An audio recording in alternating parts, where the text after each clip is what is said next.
My father pressed record on the camera. He said, "Either deny Jesus right now on video, or you are no longer my daughter, and you will not leave this room alive." I looked directly into that camera, and what came out of my mouth was not what he was waiting to hear. My name is Amira Khalil. I am 26 years old. I grew up in Dearborn, Michigan, in a Pakistani Muslim family where faith was not a choice. It was an identity, woven into every meal and every prayer and every decision and every consequence. My father was respected in our community. My mother was known at the mosque as a woman of exceptional piety. I was raised to be their perfect daughter, which meant I was raised to be invisible in exactly the right ways and visible in exactly the right others. I want to tell you what happened in that room, but I have to tell you what happened before it first, because the room only makes sense if you understand who I was walking into it. Before you go any further, leave a comment right now. Tell me where you are watching from and what time it is there. Tell me if you have ever been given an ultimatum and had to choose what you believed over what you stood to lose. I want to tell you who I was before any of this happened. My father's name was Imran. He had come from Karachi in 1993 with 2 suitcases, and the specific determination of an immigrant who needs the sacrifice to mean something, which meant building a life that demonstrated the sacrifice was worth it. He built a textile import business. He built a reputation at the mosque. He built a household that other households in our community pointed to as the standard. Everything he built required that the people inside his household behave in ways that supported the structure. My mother was the most visibly pious woman in our mosque. This was not performance. She was genuinely devout, genuinely good, genuinely loving in the ways she knew how to be loving, which were the ways of service and sacrifice and careful management of everything that touched the family's name. She loved me. I never doubted it. She loved me within the framework she had been given for love, which was a framework that had strict load-bearing requirements. I had 2 older brothers. Both worked in my father's business. Both lived within 10 minutes of our house. We were a tight family in the way that families are tight when the tightness is structural rather than simply affectionate. We saw each other constantly. Every major decision was made collectively. Privacy was understood to be a Western concept that did not apply to us. This felt normal to me because it was all I knew. When I was 24, my father told me he had arranged a marriage. The man's name was Safwat. He was 36 years old and had been married once before. The reason his first wife had left was a question that no one answered when I asked it. My father said he was successful and devout, and that this was an excellent match. I met him twice before the engagement was announced. Both times he spoke to my father and asked about my domestic skills and my temperament. He did not ask me a single question about myself. I was not allowed to say no. I want to be honest about this part of the account, because I have had people ask me, "Why didn't you refuse the arrangement?" And the answer is not simple. I did not refuse because I had been taught, from before I had words for it, that the family decided and the individual submitted, and that this was not oppression, but love. That my father's judgment was wiser than my own desires, that following his decision was following Allah's plan, that the Western emphasis on personal choice in marriage was selfishness disguised as freedom. I had internalized all of this fully. I did not have a language for the alternative. I told myself Safwat would be a good husband. I told myself I would learn to be content. I told myself this was what Allah wanted. I believed all of it. And underneath all of it, in the place where honest things live before they become speakable, I was terrified.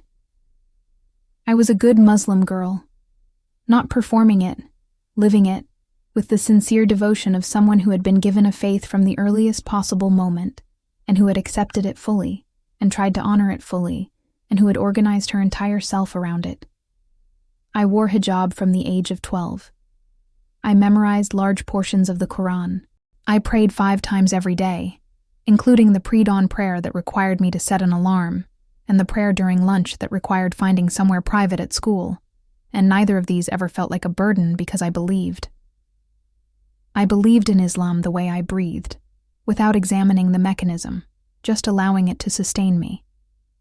But underneath the belief there was something I could not name, which I can name now. The specific loneliness of trying to earn the approval of a God who always seemed to be just beyond the distance that my best efforts could close. In Islam, Allah's love is conditional.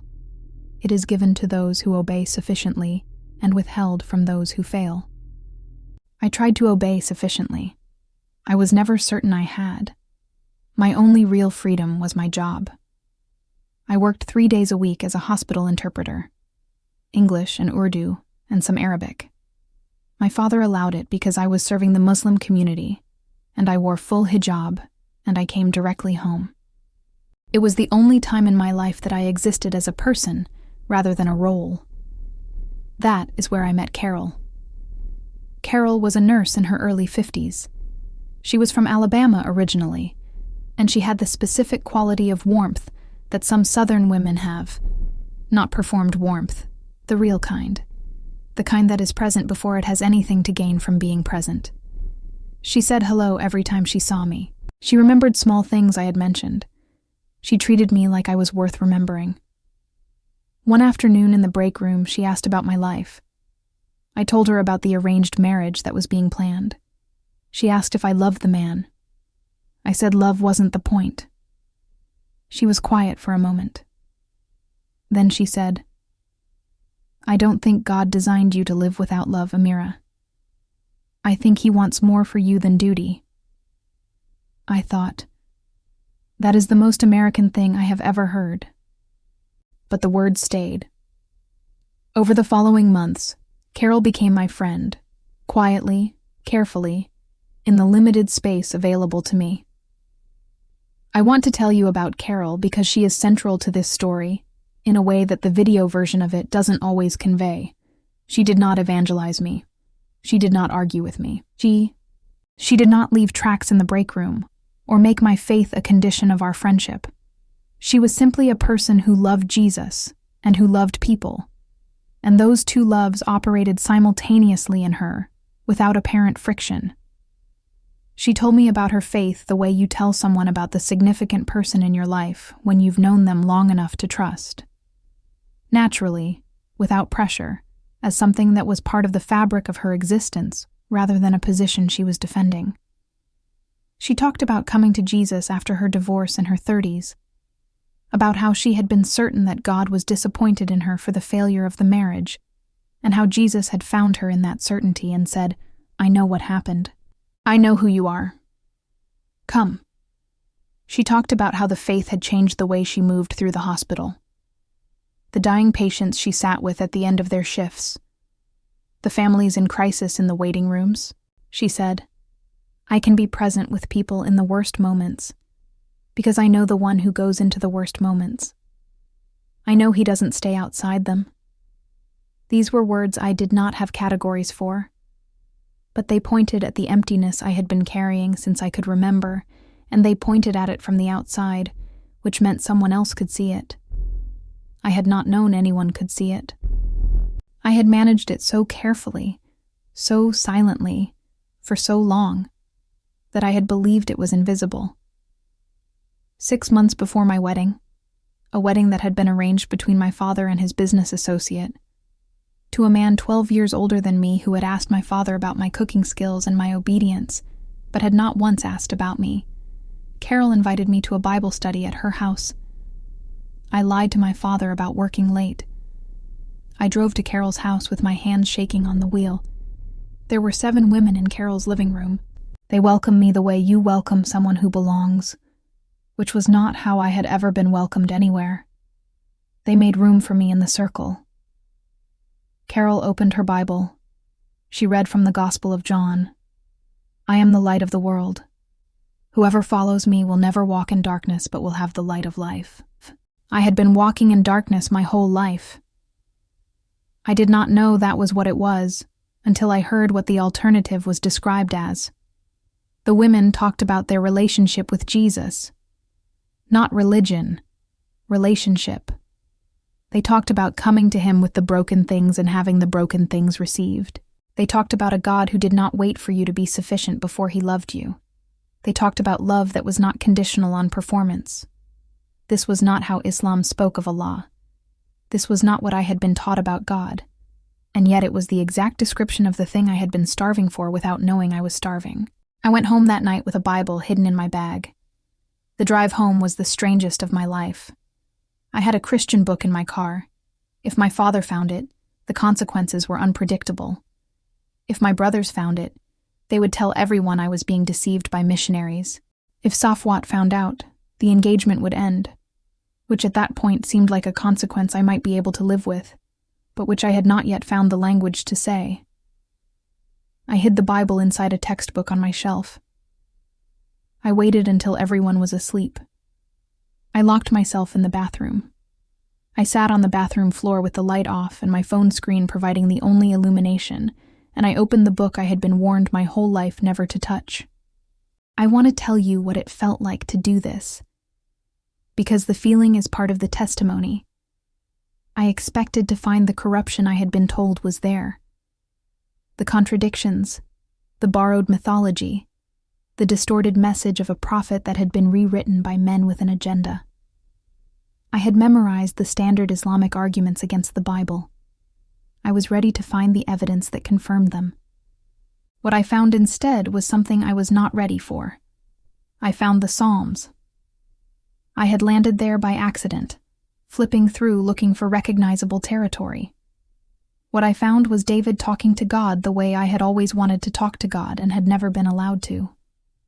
Not formal address, not the prescribed Arabic phrases of Islamic prayer that I had recited so many thousands of times that they had become something between ritual and muscle memory. David was talking to God from inside his actual experience, from inside his fear, from inside his grief, from inside the dark valley. He was using the language of someone in a specific relationship with a specific person, rather than the language of a creature addressing an incomprehensible cosmic authority.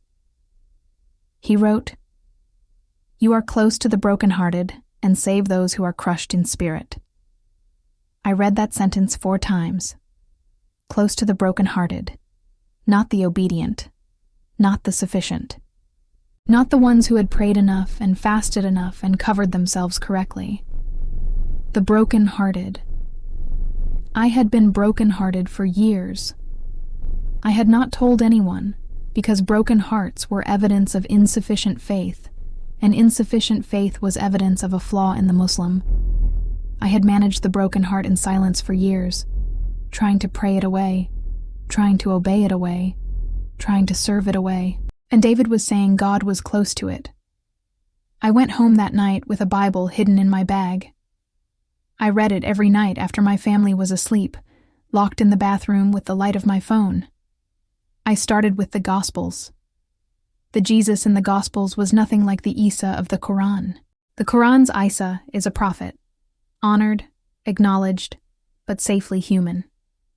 God's messenger, not God himself. Taken up to heaven before the indignity of death could touch him, because Allah would not allow a prophet to be degraded in such a way. The Jesus of Matthew and Luke and John claimed to be God. Not a God, not a divine messenger, not a holy man who had achieved closeness with the divine through sufficient piety. He said, "Before Abraham was, I am, using the name of God, the name spoken from the burning bush to Moses, the name that requires no further identification because there is only one who can bear it." The religious leaders understood exactly what he was claiming when he said it. Their response was to pick up stones. You do not pick up stones to throw at someone for claiming to be a good man. He forgave sins, which only God can do, and he did it not just in general terms, but specifically and personally. Your sins are forgiven. He accepted worship from people falling at his feet, and did not correct them the way a prophet would have corrected them. Because a prophet knows that worship belongs only to God, and Jesus knew the same thing. He accepted it because the category distinction that would have made the correction necessary did not apply to him. He said, "No one comes to the Father except through me." I had been taught that this was the arrogance of a distorted religion, that the real Jesus, the Isa of the Quran, the prophet honored and protected by Allah, would never have said such a thing. But as I read the Gospels, I could not find the Isa of the Quran anywhere in them. The Jesus of the Gospels is not modest about who he is. He is not offering one path among many. He is saying, I am the path, I am the truth, I am the life itself. Whoever has seen me has seen the Father. Either this man was who he said he was, or he was the most dangerous deceiver in human history. There is no third option. There is no version of these words that produces a good but humble prophet.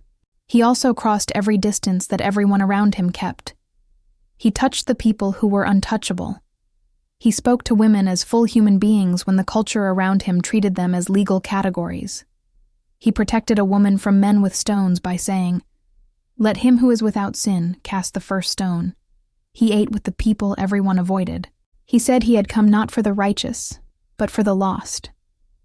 I read about a woman who had been bleeding for 12 years and was considered perpetually unclean, untouchable, excluded from worship, excluded from community, and who reached through a crowd to touch the hem of Jesus' garment, and Jesus stopped. He did not walk past. He stopped and said, "Who touched me?" And when she came forward, afraid, he said, "Daughter, your faith has made you well. Go in peace." Daughter. He called her daughter. A woman who had been ritually unclean for 12 years, whom no one had touched in 12 years, whom the religious law had systematically excluded. He called her daughter. I read that, and I thought, he is calling me something. I thought, he is looking at me the way he looked at her. I thought, I have been ritually sufficient my whole life, and have never felt what she felt in that moment. And then he let himself be crucified. I have to tell you what reading the crucifixion account was like, because it is not what I expected. I expected to find a story that could be debated, a historical claim with historical vulnerabilities. I had memorized the Islamic arguments against it. I was prepared to evaluate it the way you evaluate evidence. What I found instead was a man choosing not to stop what was happening to him. He had the power to stop it. Matthew is specific about this. When his disciples tried to defend him, Jesus said, "Do you think I cannot call on my Father, and he will at once put at my disposal more than 12 legions of angels?" But he did not call on them. He chose not to call on them. He went through the beating, and the thorns and the nails and the hours, and the specific aloneness of a person dying publicly among people who mostly watched. He chose this. The Quran says God would never allow his prophet to be degraded in such a way, but the Jesus of the Gospels says the degradation was the point. That the gap between what human beings are and what God is could not be closed by humans performing their way toward God. Could only be closed by God performing the closing act himself. By God entering the worst available human experience and saying, "I am here too. Even here. Even here I am not absent." I read the Psalms that Jesus quoted from the cross. My God, why have you forsaken me?" And I understood for the first time that he was quoting them. That the psalm David had written in his own darkness was the psalm Jesus prayed in his. That the arc of the psalm, from abandonment to trust, from forsakenness to praise, was the arc he was enacting on the cross. That he entered the forsakenness so it would not be the final word. That he came through it so the coming through could be shared. I read the resurrection and I thought, either this happened or nothing that follows it makes sense. And then he let himself be crucified. The Quran says this did not happen. It says God made it appear so, that Allah would not allow his prophet to be degraded in such a way. But the gospel accounts are not the accounts of mythology. They are specific and particular. The names of the people present, the hours, the words spoken, the earthquake, the curtain of the temple tearing in two, the women who came to the tomb in the morning and found it empty. I read the crucifixion account and felt something happening in me that I could not explain and did not try to stop. Because what it was describing was a God who entered human suffering rather than staying above it. a God who took on the darkness rather than preserving himself from it, a God who said, "The gap between what you are and what I am, I will close it from my side. You don't have to climb to reach me. I am coming down." For 3 months, I lived a double life. I want to tell you about those 3 months, because they are the part I am asked about most often, and because I think they contain something important for people who are in them right now. The double life is one of the hardest things I have ever done, not because of the practical difficulty of managing it, though that was real, because of what it required emotionally. Every morning I put on the hijab and performed the prayers and sat with my family and smiled and nodded and was the daughter they expected, knowing that everything they expected was no longer true. Carol said, "Hiding your faith is denying Jesus." She also said, "Be safe first. Pray about timing. Don't walk into the fire before Jesus tells you it's time." I held both of those things in tension for 3 months. Every week at Bible study, I grew stronger. Every morning at the prayer mat, I felt the difference more clearly. The hollow distance of the Islamic prayer versus the warmth that was now constantly present. The difference was like the difference between a photograph of a fire and an actual fire. On the day I told my family, I knew. Not because the circumstances were ideal, they were not. Not because I had a plan. I had a very partial one. Because Jesus had made it clear it was time. During the day, I was the perfect Muslim daughter. Hijab, 5 prayers, helping my mother, meeting with the man I was supposed to marry in 6 weeks. At night, I was in Carol's living room, or in my locked bathroom with a phone light on the Gospels. Inside, I belonged to something different. I was becoming someone different. The wedding was approaching like a wall I was going to have to walk through or walk away from. Now, before I tell you what happened, I want to stop and ask you something. Leave a comment right now with the word real. Just that word. If you have ever felt what I am describing, the emptiness underneath the performance, the devotion that never quite reaches the thing it's trying to reach, the hunger for a God who is personal rather than vast and far away, right real. I want to know how many of you are in this story. One night, in Carol's living room, 6 weeks before the wedding, she asked if I wanted to pray. Not to observe or discuss, to receive. She said I didn't have to have all my questions answered first. She said faith was not the absence of questions. It was the decision to move toward the one the questions were pointing at. I had spent 3 months reading the Gospels, and one thing had become clear. Either Jesus was exactly who he said he was, or he was something far worse than a good man who was misunderstood. A good man does not claim to forgive sins. A good man does not claim to be the only way to God. A good man does not accept worship. Either he was God, or he was a liar, or he was out of his mind. The Jesus I had encountered in those pages was not out of his mind. And the Jesus I had felt, in the quiet moments when I read about him protecting the woman with the stones and touching the lepers and crossing every distance anyone else kept, the Jesus I had felt in those moments was not a lie. He was the most real thing I had ever encountered. I said yes. I wanted to pray. Carol held my hands in her living room, and I said words that I meant with every available part of me. I want to stay in this moment a little longer, because it is the center of the testimony, and it deserves the space it deserves. I had been a Muslim for 24 years. I had performed the 5 daily prayers approximately 44,000 times. I had fasted 30 Ramadans. I had memorized enough of the Quran that I could recite sections while my mind was somewhere else. I had done everything a devout Muslim woman was supposed to do. And I had never, not once, felt what I felt in those 30 seconds on Carol's couch. The prayer itself was simple. The words were not complicated.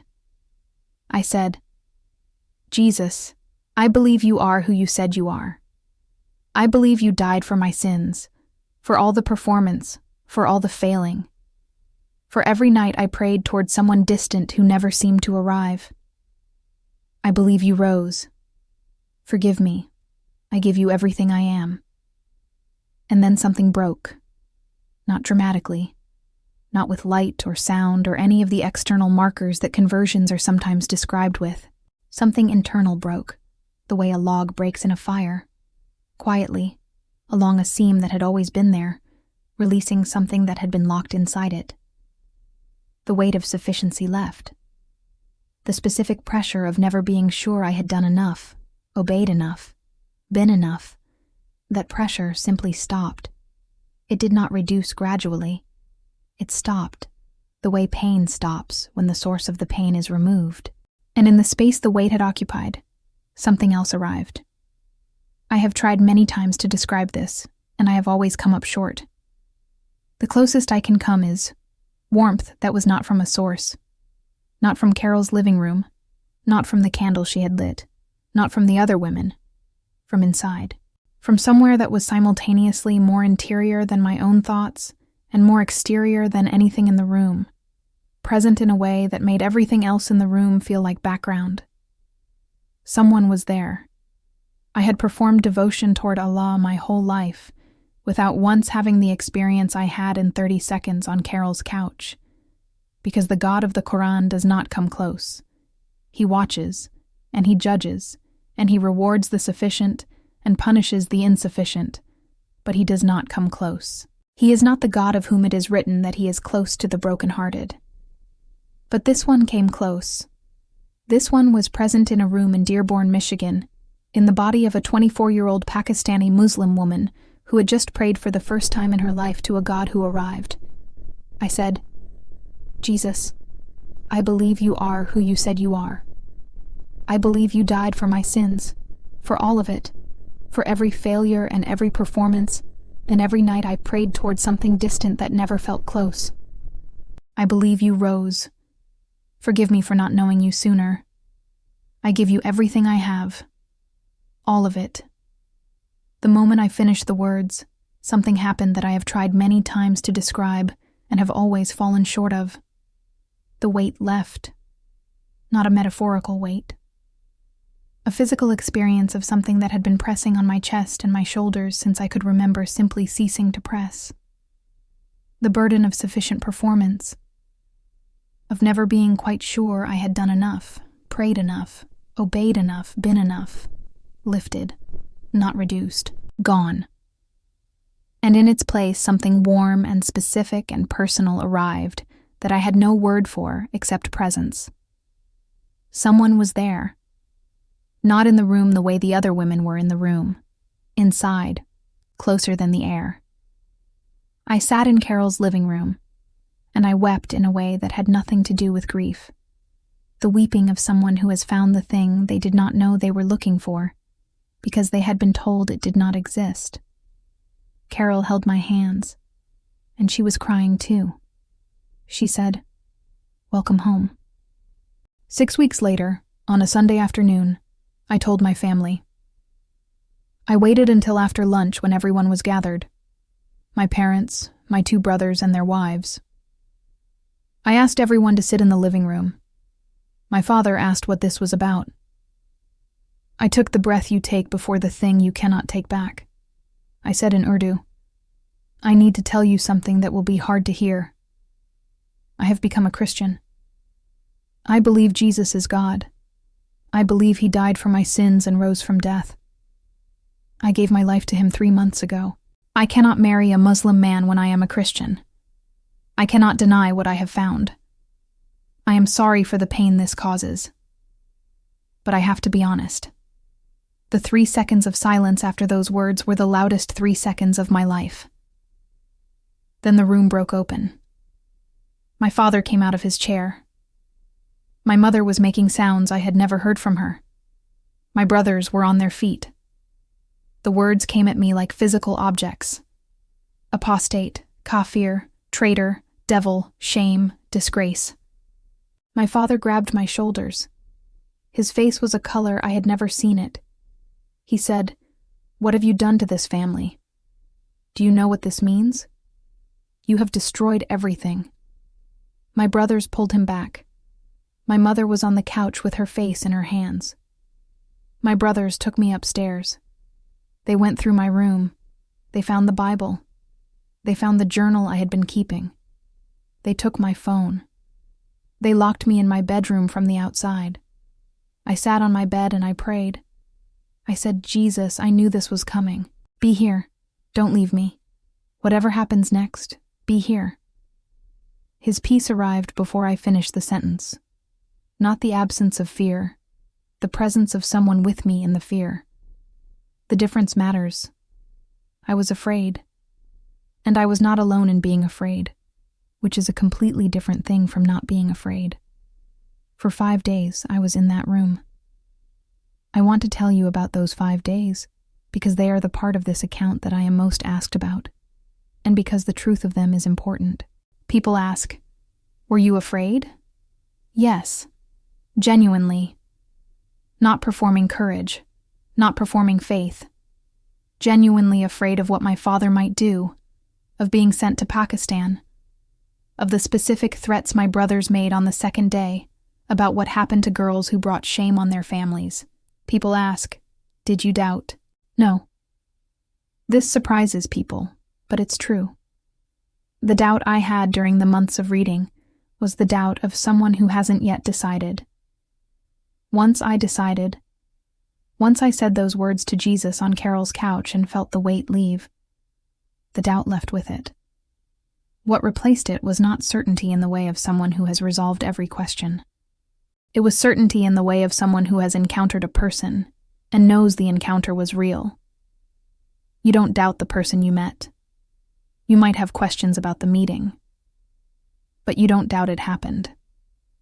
What I did in those 5 days was pray, not in the prescribed Arabic of Islamic prayer, which my mouth could no longer form with any authenticity. In English, in Urdu, in the wordless direction towards someone I knew was in the room with me. I talked to Jesus the way Carol's friends talked about talking to Jesus, personally, specifically, from inside my actual experience rather than from the managed distance of formal address. I said, I am locked in a room. I am afraid. My father is planning something and I don't know what. My brothers are saying things that scare me. I have no phone. I have no Bible. I have you. Please don't leave. He didn't leave. That is the full report. For 5 days I was in that room. 1 meal a day, my phone gone, my Bible gone. My mother came on the 3rd day and begged me to recant.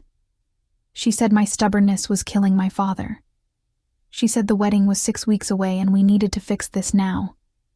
She said, just say you were confused. Just say it was a mistake. Just make this go away. I said, I can't, Amy. I found something real. I can't say it wasn't real just to make things easier. Don't you want to know what I found? She slapped me.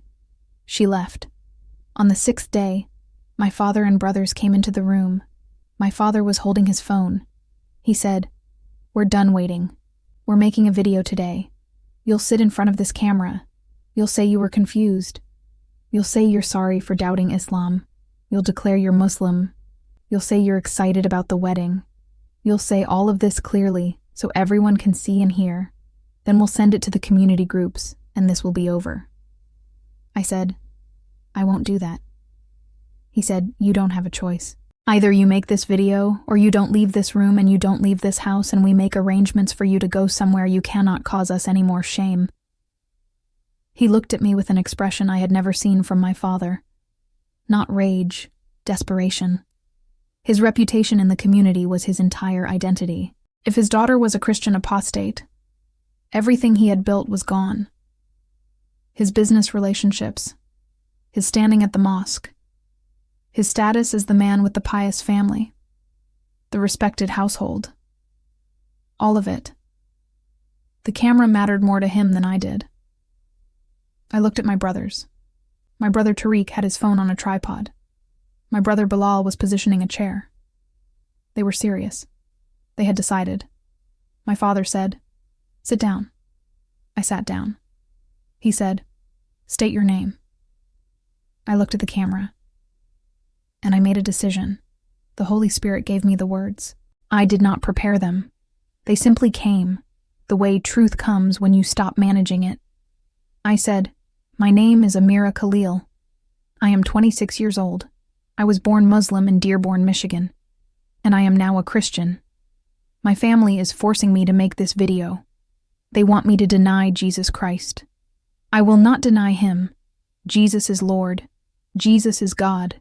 Jesus died for my sins and rose from death, and he is the only true God. If you are watching this and you are Muslim, he loves you too. He is real. I have met him. I will never deny him." My father grabbed the phone and stopped recording. He threw it against the wall. He said, "You stupid girl.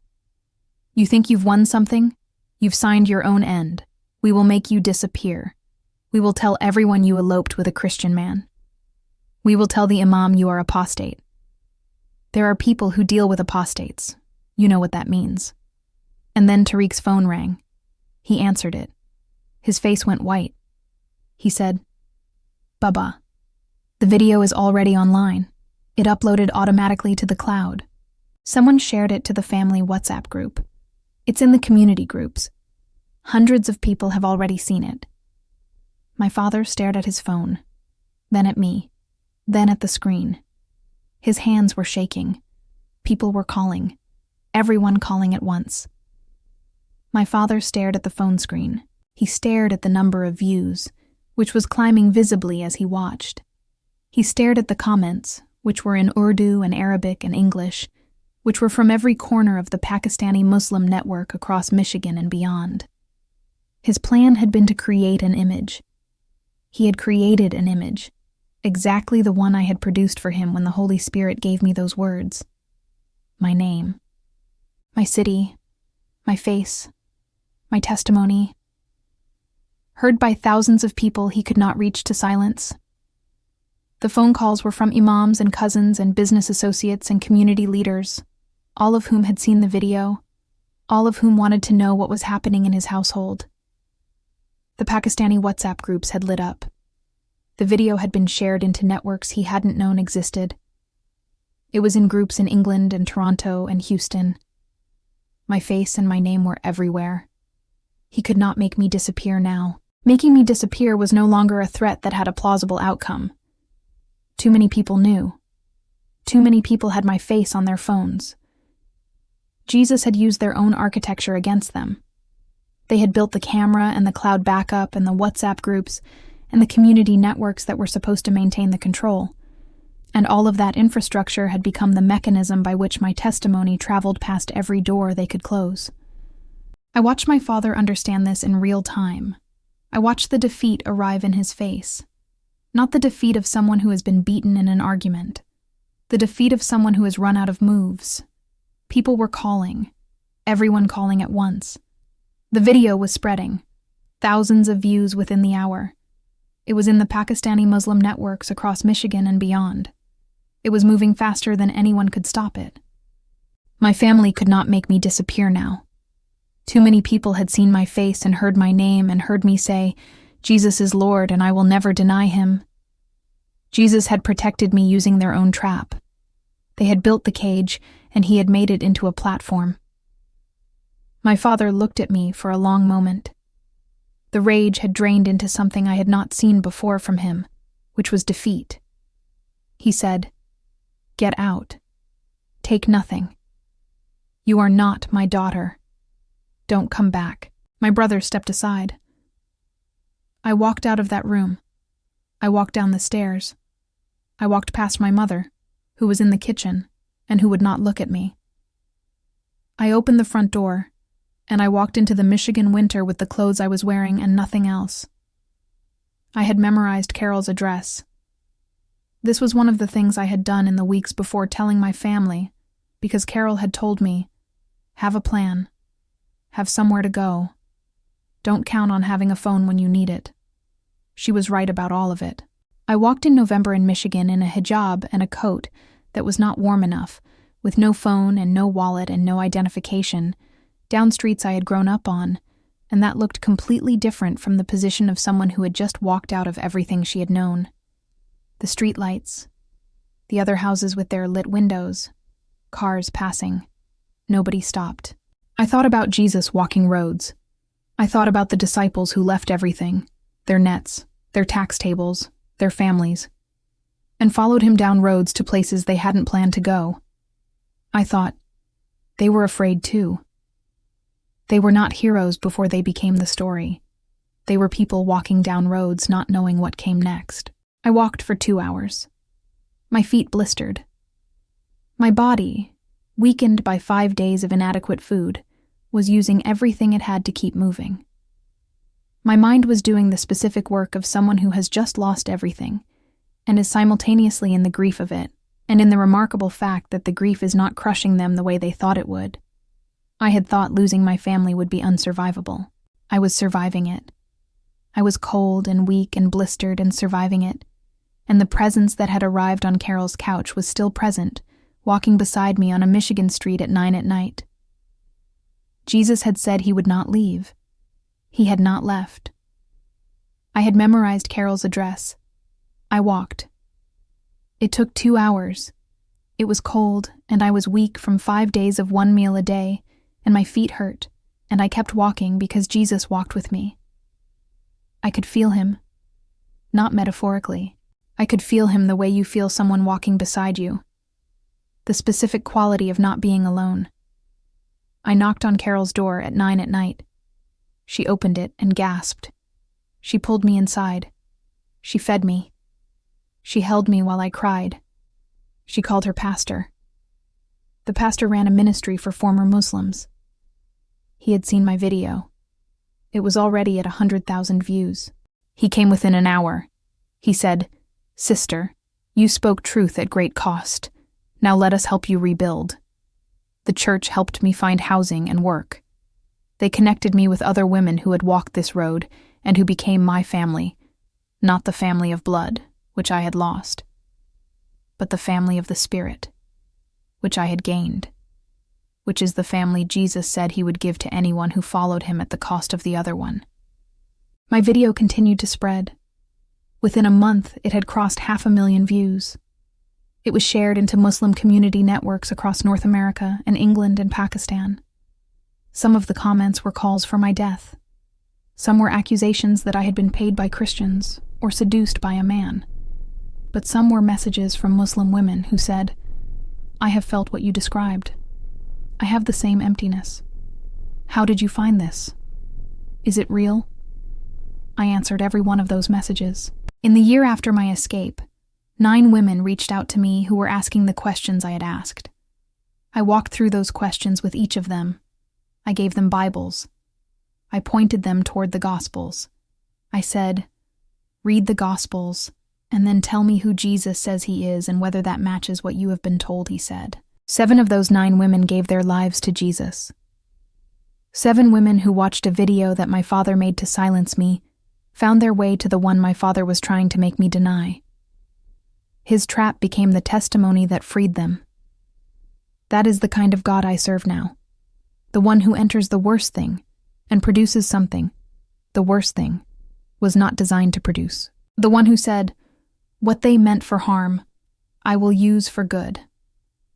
The one who was already in that bedroom on the 6th day when my father pressed record. I live in Grand Rapids now, 3 years later. I want to tell you what 3 years looks like from the inside, because this testimony does not end the day I walked out of my father's house, and the part after the dramatic moment is often the most important part. The first year was the hardest, not because of external difficulties, though there were plenty. The process of building a life from nothing, the asylum application, the new identity documents, the job search, the specific practical difficulty of being a Pakistani Muslim woman in America, who had publicly left Islam and who had a face and a name that people in those communities recognized. The hardest part was the grief. The grief was for my mother. It is still for my mother. She raised me. She taught me to read. She braided my hair on Eid mornings. She sat with me when I was sick. She loved me in every way she knew how to love. And the last image I have of her is her standing in the kitchen of our house, with her back to me, unable to turn around. I pray for her every day. I believe Jesus is as capable of reaching her as he was of reaching me. I hold that belief carefully, without requiring it to happen on my timeline or in the way I would choose. What has helped me most in the grief is the community I found, the other women who walked this road. We are not a large group. Leaving Islam for Christianity is not a common decision, because the cost is correctly understood to be enormous, and the community structures that make the cost manageable are not always present. But we exist. We find each other. We become family in the specific way of people who have lost their biological families for the same reason. And we work. We are not passive. We answer messages. We meet with women who are asking the questions I asked. We point them to the Gospels and give them the space to encounter Jesus directly, rather than through what they have been told about him. In 3 years, the women in my community who I have walked with directly, 7 have come to faith in Jesus. 7 women who had the emptiness I had and who found what I found. The video my family made to shame me has been seen by more than 2 million people. It has been shared across Muslim community networks in North America, England, and Pakistan. I receive messages every week from people in those networks. Some are hostile. Many are curious. Some are desperate. To the desperate ones, I write back within hours, because I remember what it felt like to be desperate and to have no one to write to. I live in Grand Rapids now. I work as a medical interpreter. I serve in a ministry for Muslim women who are asking questions about Jesus. Every week I sit with someone who has the emptiness I had, and I tell them what I found, and I show them the Gospels and let them encounter Jesus directly. I still do not speak to my father. My mother sent one message through Carol saying she loved me, but could not see me as long as I was a Christian. My brother Bilal's wife messaged me privately 6 months after the video to say she had questions. We have been talking ever since. I do not know where that will go. I hold it carefully. I want to say something about my father, because it would be easy to tell this story in a way that makes him a villain, and I do not want to do that. My father loved me. I believe this. He loved me within the only framework he had for love, which was a framework that had been given to him, and that he had never had serious reason to examine. He loved his God and his community and his reputation and his daughter in that order, and when the order was tested, he proved what the order was. This broke my heart. It is still broken. But it is not an unfamiliar story. It is the story of every person who has been given a framework that prioritizes the institution over the person inside it, and who has never been given a reason to question whether the framework is true. I pray for my father. I will pray for him until one of us dies. Not because I expect him to change. I do not know what God is working in him. Only God knows that. But because the Jesus I follow prayed for the people who were persecuting him while they were persecuting him, and I want to be that kind of person. I want to close with something Carol said to me once, in the early weeks after I came to her house, when I was still in the acute grief of losing everything I had known. She said, "Amira, Jesus never promised that following him would be easy. He promised it would be true. He promised it would be life. He promised that whoever lost their life for his sake would find it. You are finding it right now. Even in the middle of the grief, you are finding it." She said this to me on a night when I had been crying for an hour about my mother, about the image of her back, turned away from me in the kitchen.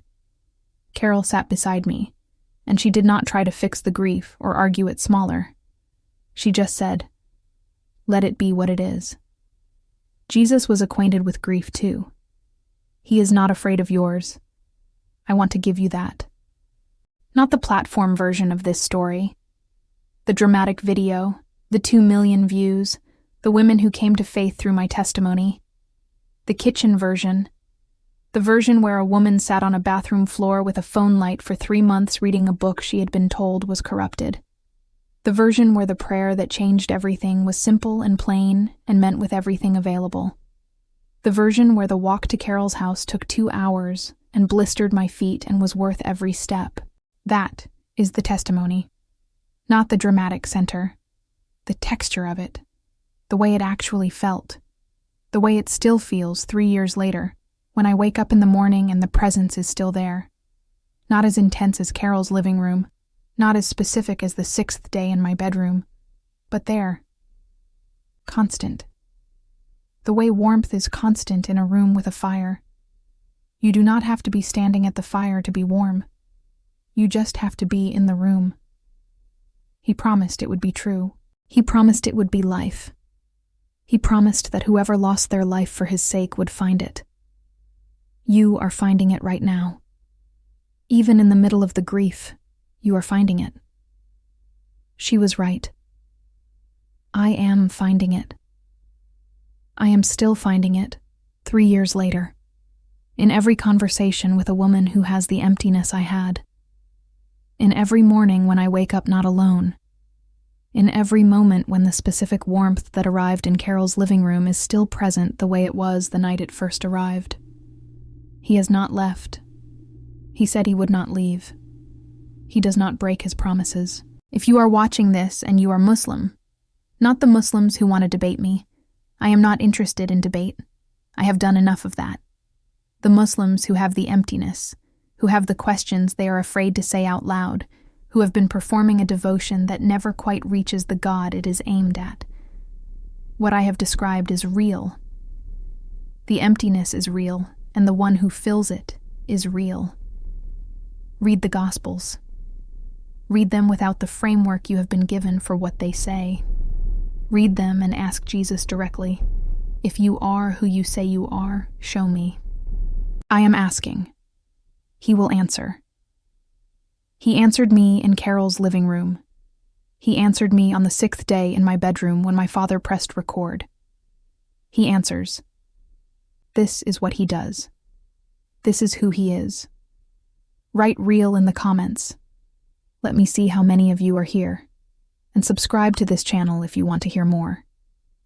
There are stories like mine everywhere. They are being told. They are reaching people who need them. There is one more person I want to tell you about before I close. Her name, I am not using her real name, is Noor. She is 20 years old.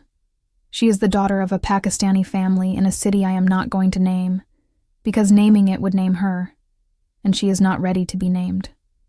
She messaged me 8 months ago. She said she had watched my video 3 times. She said she had the emptiness I described. She said she had been reading the Bible on her phone with the brightness turned all the way down after her family went to sleep, the same way I had read it in the bathroom. She said she was terrified, and she did not know what to do. I wrote back within the hour. We have been talking for 8 months. I answered her questions. I gave her time. I did not push. I told her what I found and why I found it convincing, and let her find her own way to the conclusion. 3 months ago, she sent me a message at 2 a.m. She said, I prayed. She said, I didn't plan to. I just said his name. Something happened. I knew what happened. I wrote back, I know. Welcome. She is not out to her family yet. The cost of that conversation, when it comes, will be enormous, and she knows it. I am walking with her through the preparation for it. I know what it costs. I know what holds you through the cost. I tell you about Noor not because her story is complete. It is not. It is still in the middle. It is still in the months of double life and secret Bible reading and 2 a.m. prayers. I tell you about her because she is the reason I am still telling my story. She is the reason the video matters. Not the 2 million views, not the conferences. Noor, 20 years old, phone brightness all the way down, reading the Gospels in the dark. There is a Noor watching this right now. There are many Noors. For the Noors, the emptiness is real, and the one who fills it is real. You are not crazy for wondering. You are not weak for asking. You are not betraying something true by looking for what you haven't found yet. Read the Gospels. Read them directly without the framework.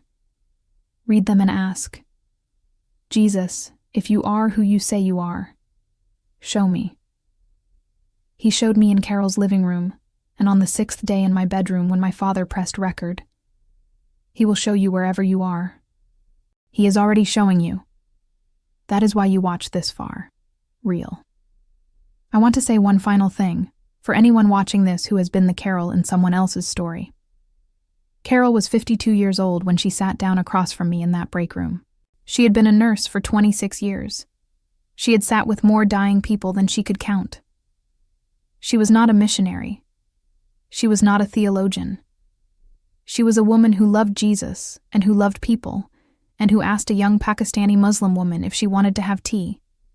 She said, "I prayed for you every week from the first week I met you." She said, "I could see something was missing, and I knew who was missing, and I prayed that he would find a way in." She did not know that the way in would involve my father setting up a camera in my bedroom. She did not know it would go viral.